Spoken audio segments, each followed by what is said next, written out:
Welcome to Behind the Story, where we explore the real journeys behind the headlines. Today's guest, David Nicoll IV, has sold over 15 million records, written for icons like NSYNC and Britney Spears, and earned a Billboard Music Award along the way.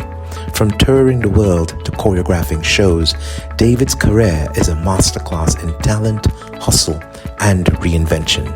This is the story behind the music. Let's get into it. David, welcome. I don't mean to put you on the spot right off the bat, but I'm always curious when somebody's got such an incredible career like you obviously do. What would be maybe the fondest memory you have being on tour? Which tour? You choose. Like, what's something that really stands out for you for whatever reason, whether it's a good reason or a bad reason? What's something from touring that you just can't get out of your head, like you won't forget? I mean, the travel and my bunk. What do you mean? Honestly, when I was traveling with Chippendales, I had my own bunk, and I loved being in my bunk. Really? Yeah, it was like my little safe place, I guess Place you of could solitude? say. Yeah. How big was this bunk? It was just a regular bunk, like, I don't know, 6, 7 feet, you know. Of course, I'm only 5'8", so I had more room than most of the guys. Right. But like, if you think of just one thing, when I think of being on tour, I think of being in my bunk. Is that because that was the place where you were sort of like recuperating and rejuvenating, or what was it? It was just a peaceful place to be. You know, we're screaming girls running on up and down the bus, you know, and having fun, and just, I don't know, when you get into your bunk, it's just your peaceful place. You got your curtain, you close the curtain, and it's like you're in a peaceful place. I understand. Let me ask you this. Just glad it's not 6 foot under. Right. Well, it's not a coffin. That would be something quite different. But you know, I'm curious. I want to ask you. Obviously, you heard your brilliant introduction and me going over your career. I was going to say thank you. But I'm curious if you had to introduce David Nicoll IV, how would you introduce yourself briefly? Multi-talented, in it to win it.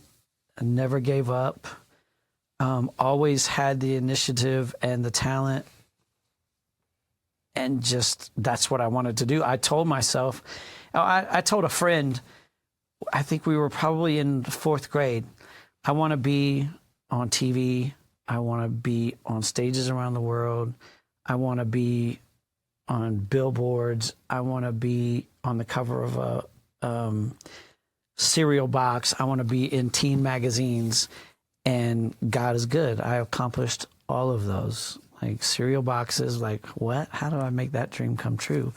But I had a TV series called Nickelodeon's Roundhouse. Okay.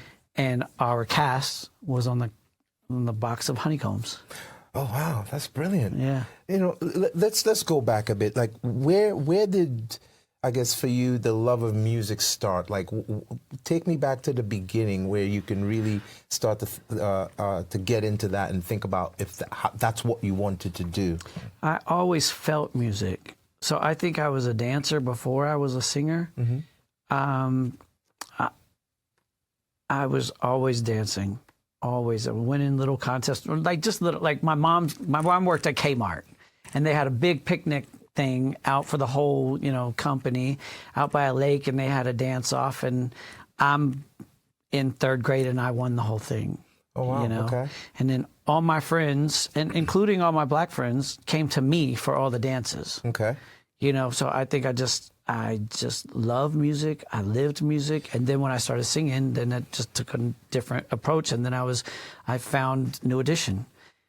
That was like, oh my God, right. Like, that's what I want to do. Like, right. I want to sing and I want to dance, and I got swag. So the dancing started first. That was something that was just natural. No classes or anything like that. It was just you naturally could dance. So I got to ask you, were you a breaker? Yeah. So you could break that? Yeah. You're a breaker? Yeah. Okay. That's what started my career, because, I look back on my career and I go, wow, when I was in high school, I was choreographing my breakdance team And my friends, we would go to the skating rink and do New Edition. But I didn't copy. I never copied choreography. I made up choreography. Right. I didn't know I was actually being a choreographer. I didn't even know what a choreographer was at that time when I was a kid. But then later on, when I got a job at Disney World, and then they started asking me to teach classes, and then next thing you know, Disney was asking me to choreograph for their stuff. And I thought to myself, wow, I literally trained myself as a kid to do this and didn't even know it because I just loved it. Right. That's it. It was my passion. It came natural to you. Yeah. What was you mentioned New Edition being one of your earliest my idols. influences, and I share that with you. I could tell you a story about that, but for another time. What was the first New Edition song you remember hearing where you thought, wow, that's it? I love Mr. Telephone Man. There's something wrong with my line. That's my jam. The song, or because you were into Bobby? Yeah. Yeah. Bobby was my, if I took a single out of that group, Bobby was my idol. The guy. Yeah. Okay. You know, one of the interesting things that I found about New Edition and even the boy band, their history, and we'll get into more of that because you were part of the later boy bands as well, is how all of the boy bands that were great, Backstreet, NSYNC, you can trace them back to somebody connected to New Edition. You know, because I heard the story, maybe you know it better than me, that New Kids on the Block was the producer was one of New Edition's early producers, and then the gentleman that started Backstreet. So funny you're saying this because I put this in my show. You'll see me tell this whole story. Yeah. So with New Edition, they put themselves together. Right. Bobby actually was the one that put them together. Yeah. But then they found Maurice Starr. Right. Maurice Starr built them up. Then they broke off from Maurice Starr. Maurice Starr said, I want to make another group with 5 young white guys. Right. He found New Kids on the Block. Right. Now, New Kids on the Block chartered a plane from Lou Pearlman, who started. And then Lou Pearlman was like, I need a group like this, went back to Orlando, and then happened to be Chris Kirkpatrick was putting together his group, which happened to be the Backstreet Boys. Isn't it amazing how it all goes back to those guys? And not only that, but Lou Pearlman hired Johnny Wright, who was the tour manager for New Kids on the Block. And then he came down there and said, I mean, honestly, you give it up to Johnny Wright. He's the one that really made these groups happen. You know, as you talking about that story, something just occurred to me, because to be fully transparent to everybody, we're friends. We've known each other for about 17 years. Yeah. So I do know some of this, and I know a lot of your journey. So I'm a bit biased. We'll just be honest like that. I think you're just brilliant. But one of the things that just occurred to me as you were saying that was what you have in common with New Edition, where I don't think that they really get the credit from the perspective of the impact they've had, not on the music industry, but on the boy band section of the industry. And same thing for you. I don't feel like, in looking back from what I know of your career, that you haven't gotten that recognition as well. Do you feel that, of that connection with them somewhat? I mean, I feel connected with them, because I copied them. Like, I did their music. I don't even know what grade I was in, like 9th grade, and I was doing their routines at the skating rink. Like, I went to the skating rink and said, hey, can we do our dance routines? And they were like, sure. They stopped everybody. Everybody went to the side, and we took the middle of the skating rink, and they played our song. Do-do-do, cool it now. We did the routines, and, you know, they like made me who I am. Right. Like, literally, they were the epitome of what I was. They gave me the picture of it. You know, I was just doing it in my backyard, in the living room, and just for fun. And then I was like, oh my God, that's what I want to do. That's who I want to be. You know, and so. Do you remember the first, what you would call your first show? Because you're doing all these performances around where you live and for people and whatnot. I have a good story. Yeah, about what my would you show. consider your first actual show? So, I don't know if you remember Sean Cassidy. Yeah. To do run, run, run, Yeah, of to course. do run, run. Yeah. Do you remember how he used to start off his shows? I don't. So that's really funny. But when he used to start off that song, he would start backwards and he would shake his butt. Okay. And I would emulate him all the time. And my aunt was like, you need to do some shows. And so she was the one that pushed me to do shows. Now, I think I did like a little talent show in Atlanta when I lived in Atlanta when I was, like real little. Mm-hmm. But the first performance that I can really remember, and this is so funny, it was a talent show when I first moved to North Carolina. Mm-hmm. There was this kid who played the bongos, and my mom or my dad bought me, remember the little thing where you put the little thin piece of wood underneath, you sat on it, and you hit it, and then I had this little man on a stick. And I would hit it, and the little guy would dance. Yeah. That was my first show. Oh, wow. In front of how many people? It was the school. It was a school talent show. How was that received? It was good. It was received well. I mean, I guess my little guy was dancing like me. Okay. Wow. And my friend played the bongos. Okay. Did you sing during that performance in that first? No, I just dancing. I just and did whatnot? that. So, but after that, I think it was my 5th grade talent show. I sang "Hot-Blooded, Check It and See, Got a Fever of 103," and I won that one. Okay. And then my 6th grade talent show, I sang "Hit Me With Your Best Shot." Why don't you hit me with your best shot? And right. I won that one. 7th grade, went up to junior high, and it wasn't really a talent show, but I sang for the beauty pageant. Okay. I sang "Caribbean Queen." Billy Joel. No, Billy. Billy Ocean. Yeah. Billy Ocean. I'm saying Billy Joel and thinking Billy Ocean because I'm seeing Billy Ocean because I'm a Virgin Islander. He's from the islands. Exactly. So Billy Ocean was big for us. Yeah.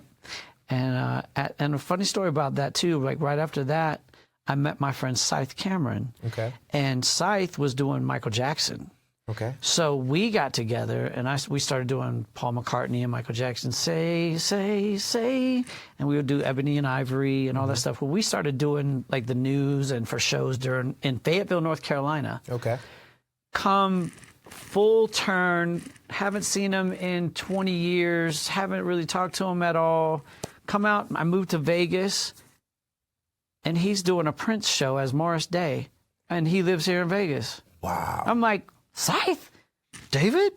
Yeah, it was crazy. This is after I've done... Your childhood friend. Yeah, my childhood friend who I used to perform with as kids, and we're both performing in Vegas now. Wow. Yeah. It's a small world. Yeah, it's not as big as people thought. Yeah. What would you consider your first industry break? Well, you would think that it was Star Search. Okay. I did Star Search, and I did very well. And I got a call from a record label, a couple record labels, and they really liked me. Okay.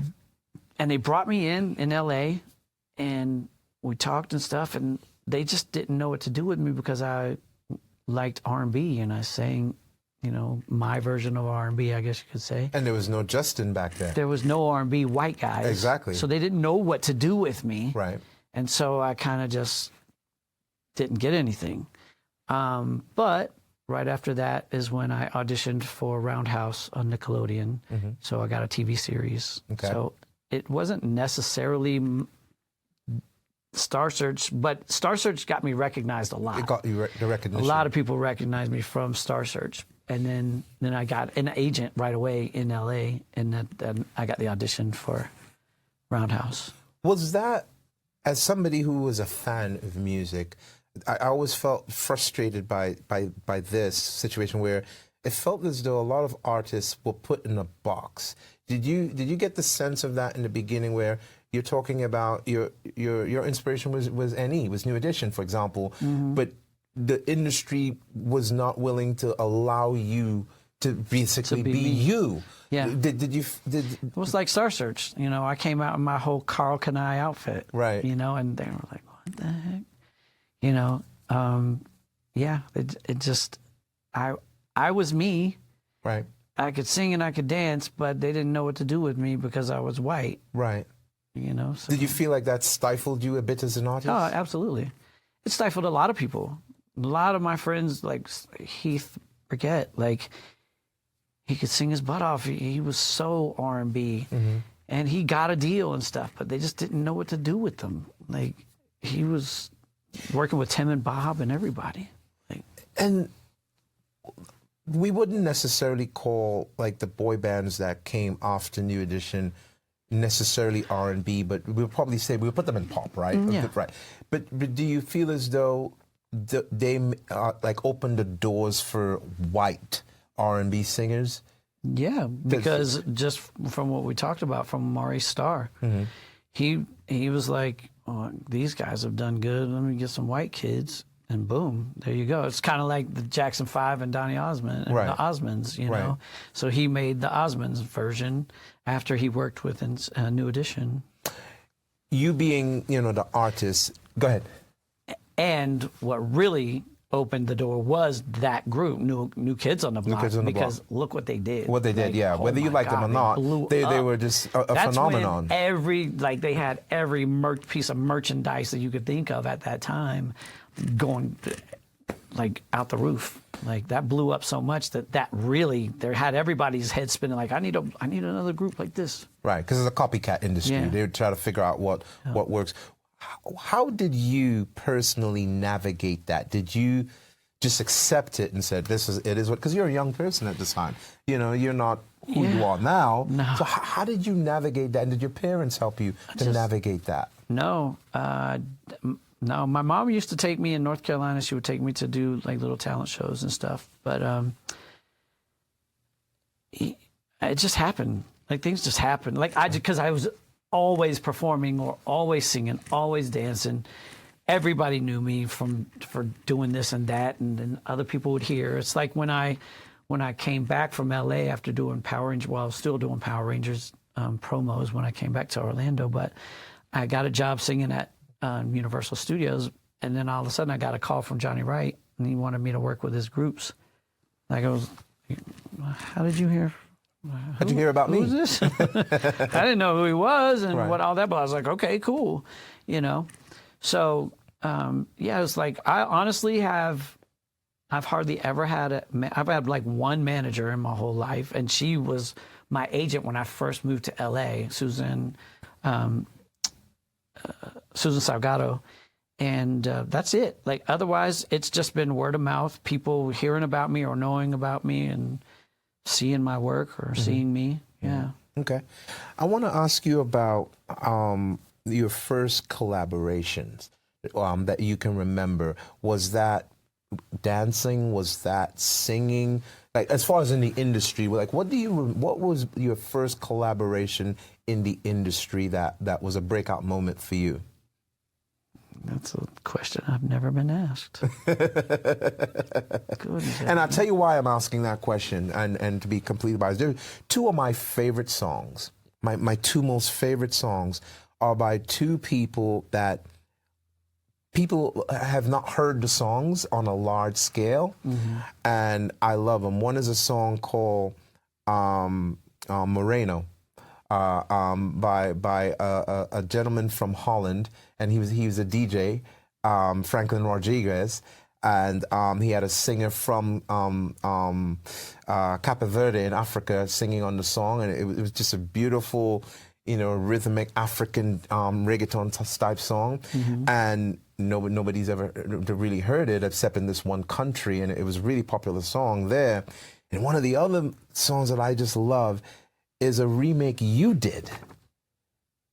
And as soon as I say it, you're going to smile, of I Want Your Sex. Oh, yeah. By, by George. George Michael. And you did it to the beat of Lean Back by Fat Joe. Yeah. I thought that was the most brilliant thing I've ever heard. I love that. And the reason I'm asking you that, because it was perfect. It was perfect. It just, I listened to that and thinking, how is the rest of the world not able to appreciate this art? This was just so brilliant. And it goes back to the question of, you know, your first collaboration, because that's a collaboration that you did, and I want you to talk me, how did that come about? So that was my first tour for Chippendales. I was trying to figure out what I was going to sing. Okay. And I liked I Want Your Sex, but the track was just terrible. I couldn't dance to it. It was like, you know, karaoke tracks back then. Yeah. It was garbage. And it was an 80s song, so it's probably even worse. Yeah, that's what I'm saying. It was garbage. I was like, there's no way I'm performing to this track.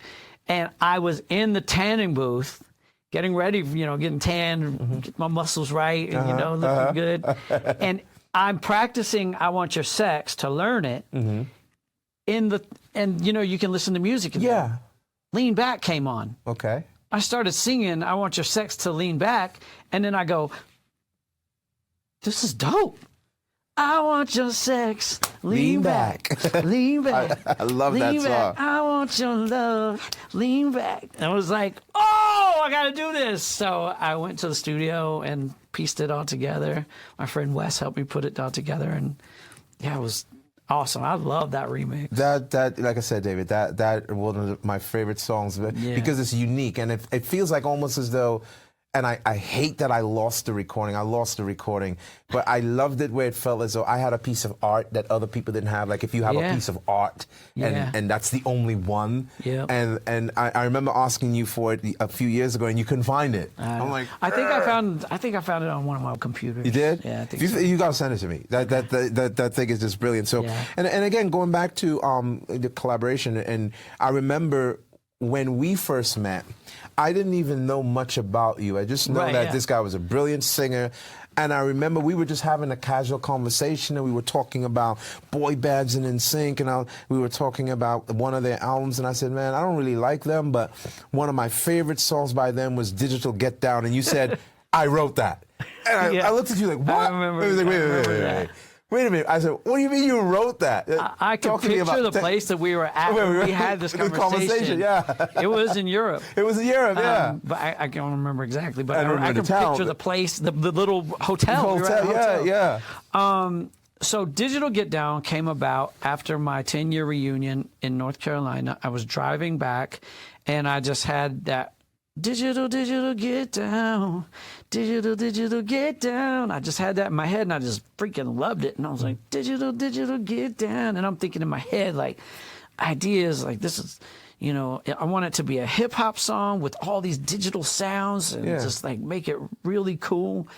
And I called Fight Ren in Orlando, and I told him what I wanted. He's like, come by TransCon, and I'll be there at this time, and I'll be working with, I don't know who he was working with, Backstreet or somebody. And he's like, we went into one studio. He started putting a beat together for me, and I wrote Digital Get Down hook probably in like 10 minutes.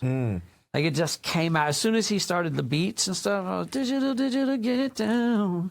Just you and me. We may be 20,000 miles away, but I can see ya. And baby, you can see me. And then from that, people thought that I invented FaceTime. Really? How? Because that's basically what it is. Yeah. I mean, that's exactly what I'm explaining. And people used to ask me, wait, did you invent FaceTime? Because that's what it is. Like, you can talk to and see somebody from California to Florida. Like, I was like, I wish I did. But maybe he got it from my song. Right. And that song, I mean, it suffices to say, is part of their biggest album, their most successful album. No strings attached. How did that process go? So you wrote that song. How did it get to that? Because I know there's a process where they select and they pick what's what. How did that actually make it to the album? So JC just happened to call me while I was at TransCon writing the hook. I was like, I just wrote this hook. It's so dope. You should come to the studio, help me write the rest of it. Right. And he was like, man, I just got here from Germany. I'm at Lou's house. Why don't you come over in a little while? I got to do some laundry, and then just come on over to Lou's, and we'll just write it then. I was like, all right, cool. So later on, went over there. We wrote it that night. The next day, went to the studio. I had sang the hook already, so he laid down the verses. And I actually had a rap. I'd put a rap in there. Okay. But I wrote that for my group because Right. I had a group on A&M Records. Okay. But A&M Records folded right before we came out with the album. However, Rick Wake, who was our producer, he didn't like that song for us because we were actually more R&B. Got it. Our group was more R&B. And that song is very pop. And that song is very, very pop. Yeah, so he didn't want it. So, but every single one of the guys from NSYNC wanted the song. And Johnny Wright was like, yeah. So that's how it got on there. And I'll tell you what, I didn't believe it. I literally wouldn't accept it until I went and got the CD. And the night that it came out, like at midnight, I was at the mall. There was a line down the mall.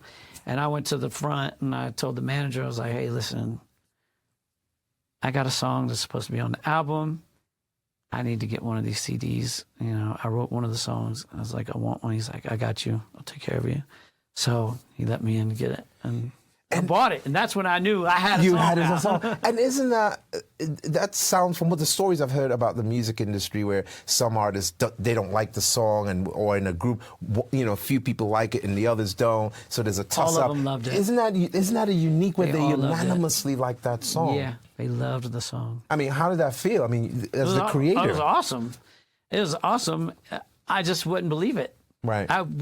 You know, because in the music industry, in entertainment, there's so many disappointments, so many promises, so many people trying to say this and that, and they were telling me, "No, it's on the album." They're like trying to convince me, and I'm like, when I see the album, when I get the CD, then I'm gonna believe it. I'm not gonna get my hopes up and all that stuff. You're gonna be rich, and I was like, no, I'm not. For a little while. But how did the collaboration for the song from the Grinch soundtrack come about? You Don't Have to Be Alone. How did that one come about? The very next day, when we were in the studio, he was like, I have this song that I started. And he started singing that. He had already had the first verse and part of the chorus. And so I wrote the second half. I wrote the second verse. And then we put the bridge together. And we really loved it. It was a great song. And then Johnny Wright came to us and was like, hey, can y'all make this a Christmas song? And we thought about it, we're like, yeah, well, I guess we could. Right. We just add at Christmas at the end of the hook. Right. It was easy. So, yeah, that's how we put that. And then that was supposed to be on their Christmas album. This is a crazy story. It was supposed to be on their Christmas album. It didn't come out on their album. And we were like, what the heck?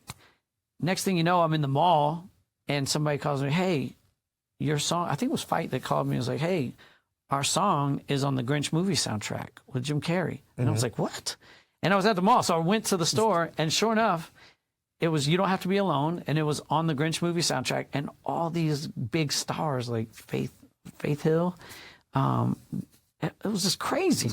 So then a couple years later, it came out on the brand new those Now CDs. Now That's What I Call Christmas. The first version, it was on that. And then 2 years later, it came out on Now That's What I Call Christmas 2. And now I was looking for it this year, and I went to listen to it on Apple, and it was on the CD or on there with the Grinch movie soundtrack, but you couldn't push it. And I was like, what the heck is going on with the song? Like all the other ones you could play, you couldn't play our song. Right. So then I went to the NSYNC album. Now it's on the NSYNC album. Ah. How crazy. Interesting. Well, does that have to do something in regards to the publishing? It could. I don't know. Interesting. And who administers the publishing for it? Is it still the same people? And well, how does that work? I had a publishing deal with Zomba. Right. But BMG Publishing sends me checks now. Ah, okay. I think they brought out. Okay. You know how. You mentioned twice that with Digital Get Down, when you knew it was going to be on an album and you were going to go there to buy the CD, and you mentioned this one as well. Now we live in an era where there's nothing tangible. Yeah. Does it feel different now when you put something out as opposed to back then where people can actually get something physical to where it's almost in the ether? Does it feel different for you as an artist when you put something out? Yeah, because like I have the CDs, you know, it's like this is a real CD. This is like I'm part of this. And now, you know, you just put a video out or you just put a song out and it's out there, but it's not tangible. You know what I mean? So yeah, it is different. I'll admit to something that I started doing, and this is going to, you know, tell our age in case people didn't know already. I started collecting vinyl again. Okay. And you know which one of the first, I don't have many, I just started a year ago, but you know one of the first albums I got? Cool It Now. Ooh. I have the vinyl with them looking all funny with the wavy hair on the cover. I actually have that. I've never played it because I'm collecting them. You know, I'll play it. I've got a player and whatnot, but I've got the Cool It Now album actually because you know big New Edition fan. I'm a big New Edition fan too, so trust me, I get it. Has there ever been a situation as a songwriter where there was an opportunity to write a song? They're ready for it, they want it, they're waiting on you, you think you did a great job, and then they didn't accept the song? Or probably not, because you're just that brilliant. Everybody wants it. No. You know, for that instance, me and Ricky Luna wrote about 4 songs for K-pop groups. Okay. And they're good songs. They're really cool. And they put them on hold. They put them on hold for their K-pop groups over in Korea. And it's one of the biggest companies, I forgot what it is, J something. But sometimes it takes years. But like he had records over there that they had on hold for years. Right. And so now it's been a couple of years now since we wrote those songs. And they haven't been put out that I know of, not yet. Right. So I guess in that instance, it's like, but they really liked them. Right. They liked them enough to put them on hold. But the funny thing is, the one that I liked the least, they liked the most. So that was crazy. But there's one that I really love. I'm not sure if I've played it for you, but I think I might just put that out myself. Okay. You know, I haven't had a record out in a long time. Well, you're due. Yeah. You're due. Yeah. You mentioned briefly the Chippendales, and I just wanted to ask you briefly, how did that come about? Because you mentioned you came up with the "I Want Your Sex" song because you were going on tour with them. How did that come about, and what does going on tour with Chippendales mean? Like, what does that mean? A lot of fun. So what are you doing? You singing in the shows? Like what are you doing? I moved to Vegas to help my brother out. And then my friends, a couple of my friends from Orlando that worked at Disney World, worked for Chippendales. Okay. Like my friend Brian Cheatham, he was the lead singer here in Vegas. Okay. So I was like, man, I would love to do this. This is me. This is my Bobby Brown being free, you know? Bad boy. Yeah, boy. Do my gyrating and pumping. I'm going to kill it. So I was like, this is my job. This is what I need to do. And they asked me to do the tour the first year. And I said no, because I just moved to Vegas. Right. And I was like, I want to explore Vegas. Like, see what, this is the capital, you know, entertainment capital of the world. I want to do something on the Vegas Strip, you know? Right. Then I quickly found out that back then there are so many like tall, gorgeous, you know, the dancers back then were like tall, and they had to find tall guys to be able to match the girls. Right. I'm 5'8". Right. That didn't happen. I was like, oh, it's not gonna work.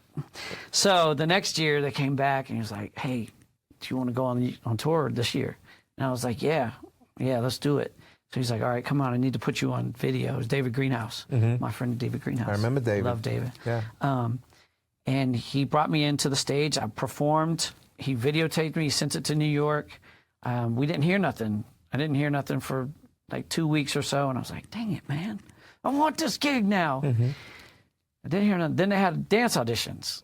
Okay. And I was like, all right, they don't want me as a singer. I'll go as a dancer. So, and not a Chippendale, because Right. Chippendales had to be like at least 6 foot, but they had dancers. They had 2 dancers and a singer. Right. And so I went to audition for the dancers. So then about half a week later or a week later, I got a call from the tour manager, and it's like, hey, David, we have an interesting situation with you. It's like, we don't usually do this, but we would like to hire you as a singer and a dancer. And I was like, what are we talking about? More stage time. Right, right. So what happened was they had another singer, and but they liked me, so they wanted to have me sing as well. Right. So So you're saying the Chippendale show, with all other than the gyrating, they had singers it's too. like a Broadway show. Like a Broadway show, okay. Yeah, it's not like a strip show in a club or something where they do a bunch of lap dances and there's tips and stuff. No, it's a Broadway show on stage.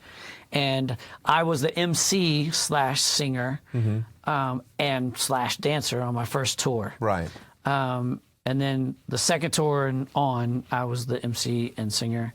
It was just me, and I would dance as well. Right.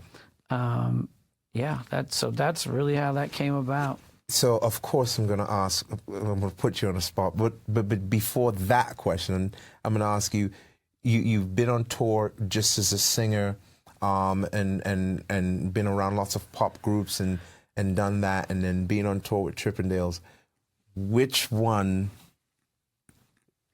gave you the most memorable experiences and the most fun? Chippendales. Why?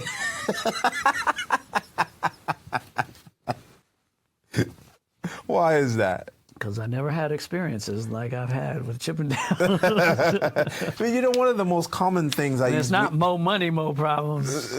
Really? More girls. Well, wait a minute. So, lots of people, and I'll admit it's mostly males, they always say the Chippendales are all gay. Is that true?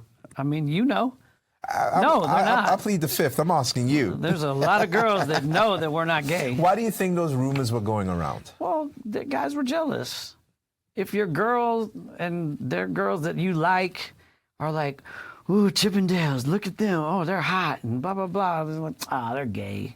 And you know what? So they were blocking is what they were doing. They were cock blocking, for sure. Okay. But then again, if you look at kind of the 70s era of it, it did look a little bit, And not that we're saying being gay is a problem gay. with being gay. We're just saying if you're doing a show for women, right, and other men are saying that you're gay, it takes away the imagined opportunity. Yeah, to but be as a with the straight person. male, I don't want people to think that I'm gay. Right.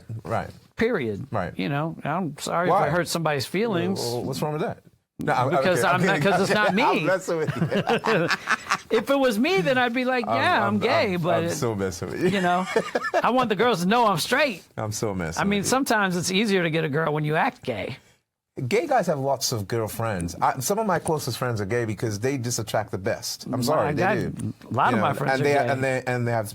I have more fun with my gay friends than my straight friends. I'm sorry. They just know how to have fun. I'm sorry. I have so much more fun hanging out with my gay friends and than me. Well, that's a different story. Okay, You bring other things, so it's not even a comparison.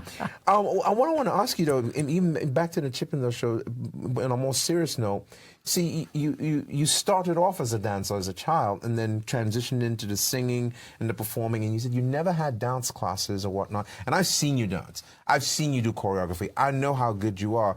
Did Chippendales utilize that, or did they just say, we got you as a singer and a dancer, that's it? Or did they utilize any of your choreography they did. and your skills from that perspective? They did, but it was because David Greenhouse recognized my skills as a choreographer. And then we ended up doing a lot of stuff. We did a couple numbers for the Chippendales, which lasted a long time. And then we got hired to choreograph a show in Dallas for Dallas LeBaire. Okay. And he and I would go to the studio, and he knew me. So I was like the creative, and he was like the organizer. Okay. So I would just start dancing, and he'd be like, that right there. He's like, do that again. All right, that here. And then dance some more like that. Okay, let's do this together. Let's do this together. It was a great team. Like we had a sick team. Like he was great. Like at just taking the things that I would do and then put it in the right place and then let's go. And David could actually dance. David Greenhouse. I remember seeing David dance. I mean, David, he can. No, he can choreograph as well. And he's actually good. It was just a cool combination when we worked together, because I'm just a freestyle dancer. He was more trained and freestyle, but he was more trained, and I was just a freestyle like hip hop dancer. And he was able to take my rawness and put it in there properly. Speaking of which, and because I'm privy to some of the private information, obviously, I know some of the dancers were trained and did have classical training. Was there any sort of, I don't want to use the word animosity, but any sort of David's not trained kind of thing? Was there anything like that? It was just they just knew you were good, and that was it. Yeah. So I'm not going to say any names. I could, but I'm not. I'm not going to say any names. No, I never. I mean, I've never had any issue with somebody not knowing that I'm talented or saying that I'm not talented. There's people that didn't know me, right, and didn't know like all the stuff that I've done. It's these young kids. Like when I came back from touring the world, I started working at Universal, and then the people that knew me from Universal, they knew all I did, and I have major respect. Right. But then there was like this show that I did. I'm not going to say the name of the show, but it was all these young kids and stuff in there, and they didn't know me, and then they just thought I was an older dude, right? And they treated me not so cool, and I was like, all right, yeah, it's cool. It's cool. Okay, no problem. You don't know who I am, fool?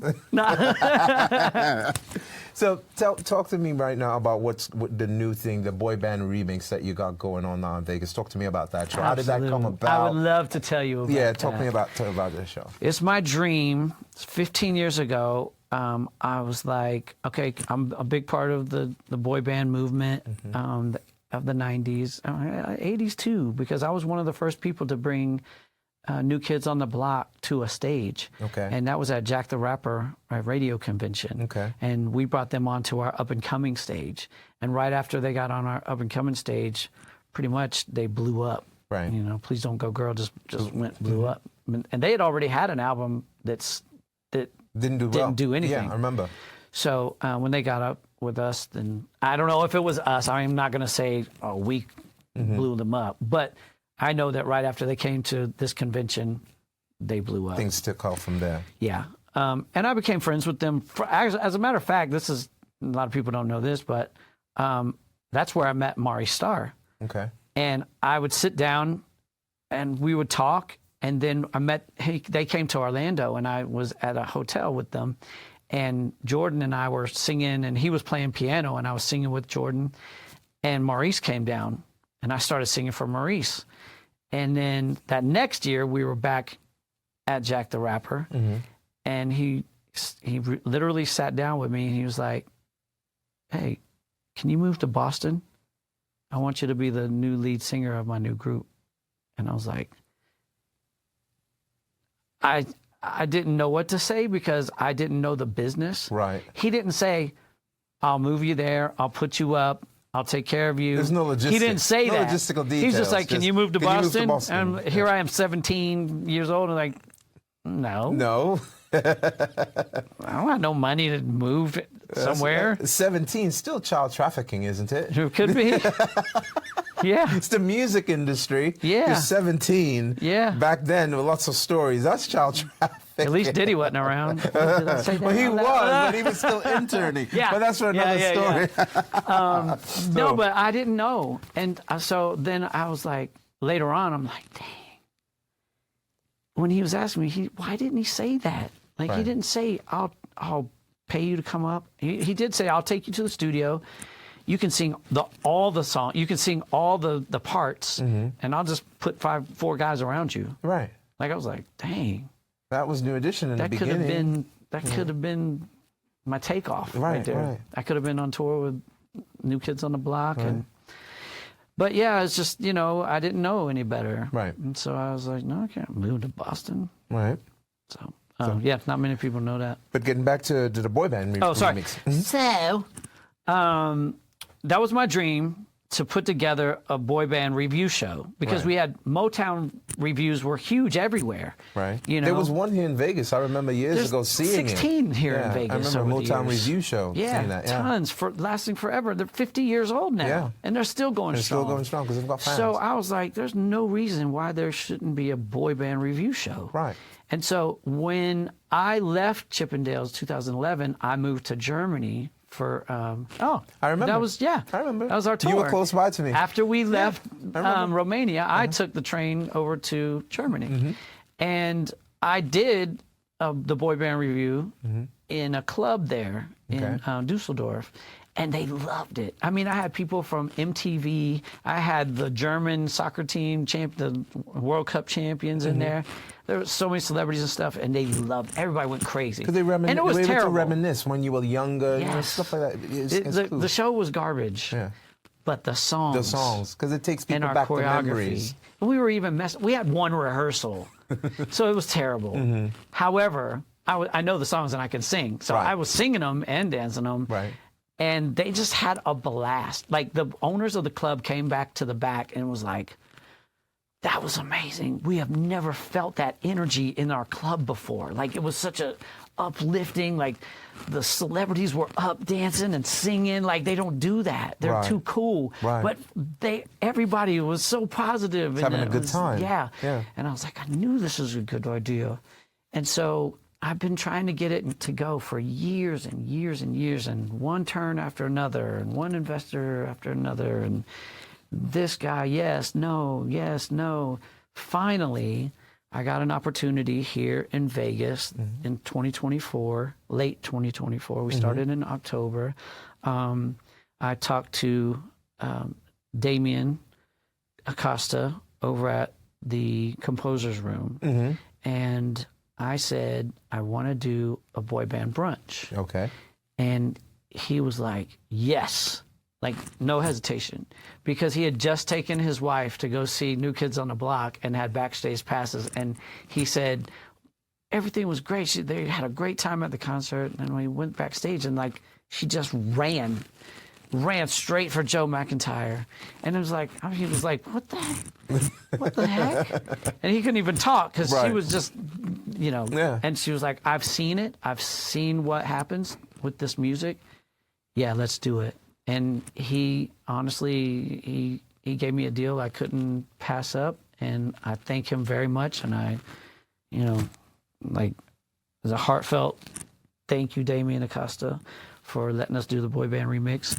We are the first people to have a boy band review. I was the first person to do a boy band review show, period, in the world. I know you were. And then we're the first ones to have a residency here in Las Vegas. So it's at the Composer's Room. Is it every week, every month? Like what's right now? It's every other week. Every other week. Okay. Like I said, we just had our first show of the new year, because January and February are really slow in Vegas. Okay. March picks up, and our first show we had a huge crowd, just like our last show, and so it's very exciting. It's tough for a small show with no big budget. Like, we don't have a lot of money to put in to go against Cirque du Soleil and Chippendales and all these big shows. Because it has the following. So in the show, the boy band remake, is it focused on any one of them? Was a compilation? What's, without giving it away, because you want people to come see it, obviously. It's like the Motown reviews. It's all the groups. So the hits of all the groups. Now, so you're getting the highlights. We hit the 4 super groups, which is, well, we do a special thing for New Edition in the beginning, right? Because that's where it all started. But then the super groups would be New Kids on the Block, Boys to Men, Backstreet Boys, and NSYNC. Okay. A lot of their songs, because they had the biggest songs. Those are the biggest ones, the most popular ones. But we throw in, like, tons. We got All For One. My friend Jamie from All For One did a little thing in the show as well for us. Okay. And then LFO. I do a tribute to LFO and Aaron Carter. We have 98 Degrees. We have O-Town. It's like a little array of everybody. Okay. You know, I haven't seen it yet, but I will. You're gonna see Saturday. I'm gonna see it this week. but yeah, like I threw in. It's over 30 songs. Okay. and that's unheard of in most shows. But I did it in medley form, and I did it like in short form, just so we could just keep hitting people with hits. Kind of Boom, like boom, a DJ. boom, boom, You don't boom. have to do the entire song, Yeah. but you do enough of it to people get into it before you get to the next man. sort of how a DJ spins at a club. The reaction that you see from people who loved boy bands, like this past week, was just super. Like they had the NSYNC shirts on and stuff, and I know these people, and they're performers, and they have their own shows. Well, they're fans, yeah. They were like, David, this is amazing, you know, and it was so much fun, and like, this is what we need in Vegas, you know. So Does it feel better to get kudos from your peers than the normal person, like just a normal fan looking at the show, or somebody who's also a performer? Does the compliment feel different from them? Yeah. Why do you think? Because I know they know how hard it is to do what you're doing. 15 years in the making to get this show up, and finally we got it up. And it wasn't because of me, it was because God, and I have to say this, God made this happen, because I didn't have one penny to pay a bunch of guys to come in and sing and dance. Right. I had no investors. I talked to guys that I really admired and I thought had talent, and saw the vision and believed in the vision and sacrificed themselves just like me, and we made a team effort to make this show happen. You don't see that a lot. Most of the performers these days, well, how much am I going to get paid for rehearsals? Well, how much am I going to be paid for shows? Or how long is the rehearsal? All these, it's all about the money. They don't care about the show. They just want a gig. Right. These guys, I love them. They, you know where I live, like Las Vegas. It's far outside Las Vegas. They would drive out so that we could just rehearse in my living room. We didn't have money for studios, none of that. We put this together just like when you're little, like when I was younger, and I put it together in my living room and the garage and all that stuff. We went grassroots on this. Which, incidentally, that's how a lot of the groups started. They didn't start off like, they weren't put together like it was nowadays, where they just piece people. It was friends that just had a shared vision that came together on breakdancing on the linoleum and exactly. you know, and having fun. Now, David, obviously, your career spans a huge amount of time, and you are obviously older and wiser. Looking back on your career, what's something you wish you could have? What's something you would tell your younger self? Like, for example, right before... Take the deal from Maurice. You know, it's funny. It's funny. I was going to say, like, what would you tell yourself when Maurice told you to come to Boston? Ask more questions. Ask more questions. Tell him you can't afford it. I don't have no money. I don't have a job. I can't just move to Boston. And he'd been like, oh, no. I'll take care of you. I'll pay for your place to stay and all this stuff. And I'd be like, oh, okay. Now I have a record deal, and I'm the lead singer of a new group, and I'm a star. And take off from there. Yeah. And you've had the benefit of being in the music industry, where there was the cassette tapes, CDs. Now we're into digital. If somebody was starting today, a young person, like, what would the advice be to them in this era, knowing that you have the combination of all that experience? What would be your advice to them in this new era that we're in, as far as the music industry and art in general? I guess, you know what? I feel like if I'm young and I'm living under my parents, that's the ideal place for people to start now, because they don't have to pay rent. Focus on how to do the right videos, how to find the right algorithms, find the right time to put your videos out. You can blow up on by your own self, you know, now. And a lot of people have. I would love to be able to have the time to just focus on putting some videos out. I don't have that. I have to pay rent. I have to pay bills. I have 2 kids, 5 and 9, Rose and Vivian, and I have to take care of them. I don't have time to just make videos. So I would say, as a young person, take advantage of the time that you have right now that you don't have to pay bills, and just really focus on doing your art and craft and getting it out there by yourself, you know, because you can do it yourself now. You know what I mean? Right. So if I'm reading correctly, that's brilliant from the perspective of how to focus more on the business side of getting it out. But and again, because I know you personally, what's the advice more from the talent perspective? Because do you get the sense nowadays that whereas I've seen your raw talent because I've seen you in rehearsals. Yeah. I've been in rehearsals with you. I remember being in a car with you, and we're sitting in the back seat next to you, and you were singing the Star Spangled Banner. I'm like, what are you doing? And you said, oh, I'm going to call into this radio show, and they want me to sing the national anthem. And I'm looking at you, what are you talking about? And you were literally in the backseat, just literally just belting out the national anthem. So, and the reason I bring that up is I know what your raw talent looks like. Yeah. So do you get the sense today that the people are, and I use it in quotations, even talented? Or is it manufactured? Like, what advice would you give them from the talent side in developing their talent?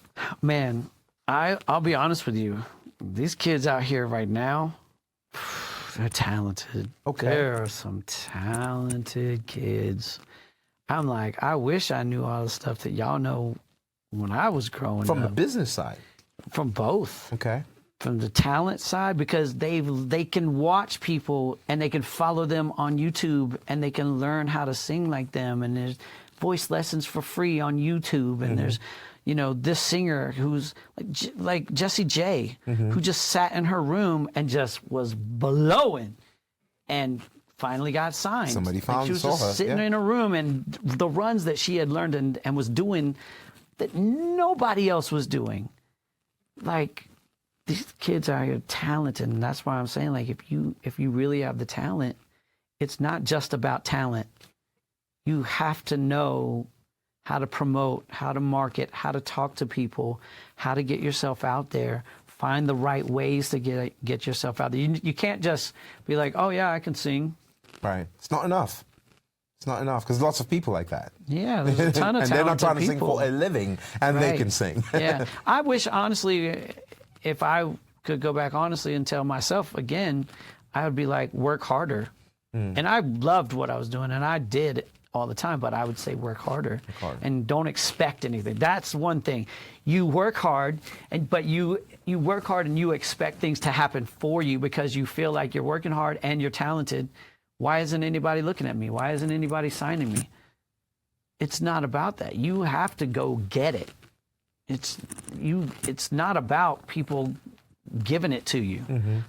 People have to stop thinking that it's just people are just going to give them something. No, you got to work hard. Like, do your work, do your research, do what you got to do to be a winner. You be a winner. Not sit there and act like somebody needs to give you something. That's what I would suggest. Got it. What's family life like for you? What's home life like? It's the best. Man, I have the best two little girls, and I know everybody says that about their kids, but I didn't have kids. I was a actual Rolling Stone all my life. I know. I knew you without kids. Yeah. I've known you before the children. And I mean, you think about my career, and there's nobody that has ever had my career, because I went from singing at Disney, dancing at Disney, never sang at Disney, dancing at Disney, choreographing Disney, touring with Backstreet Boys and all the screaming girls, to moving to Vegas and to performing for their moms, like screaming women, you know? Like, I've been around women all my life, and then I have two girls, you know? Would you think that's going to be your karma? No. Are you sure? No, because you know, well, I don't know. I'm kidding. I can't really say. All I can say right now, I adopted my older one, 9, from my previous marriage, and she's my baby. You know, she's 9 now. That's Vivian, and I love her to death, and I'm still daddy. Right.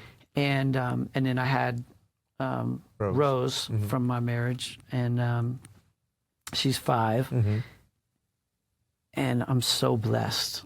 Like, we're so blessed. Like, and I learned this from when I had Vivian, I got Vivian when she was 2.5, and I would take them around to the parks and take her around to like playgrounds and all that stuff. And I was watching all the kids because I want to make sure nobody messes with her. Right. And I'm seeing these badass kids, and I'm like, I am lucky. I have a good little girl. And then now I have Rose, and she's even the most sweetest, loving baby. She's like me. She has She's a genuine curiosity about everything, and she asks lots of questions. Yeah. Oh my God. She's the best. She's like literally, like Vivian is a lot like her mom. Of course, she's not like me, but she is. I know her dad personally, and I like him. He's cool. But, you know, I have her. And he's a lot like me. Okay. You know, we both did stunts. We both acted. He doesn't sing or dance. Okay. I do more. Don't worry. No, I'm just kidding. Brilliant. No, but I'm very blessed, and I love where I am, and I love the fact that I had kids later, because now I feel more like I want to be a parent more than I did then. Right, and you're settled. Exactly. You weren't settled then. I've had a you were great touring life. Then. You can't I've be a had parent a then. fantastic You're settled, life. so you're in a good place for it. Yes, it's like I hate to say this, but I'm a grandpa age, but I have my daughters. So it's like, kind of like. It's perfect timing. It's for great. them. Also for them. If I had my choice, I would have had my kids when I was over 40, not past what I had. I had Rose when I'm 50. Okay.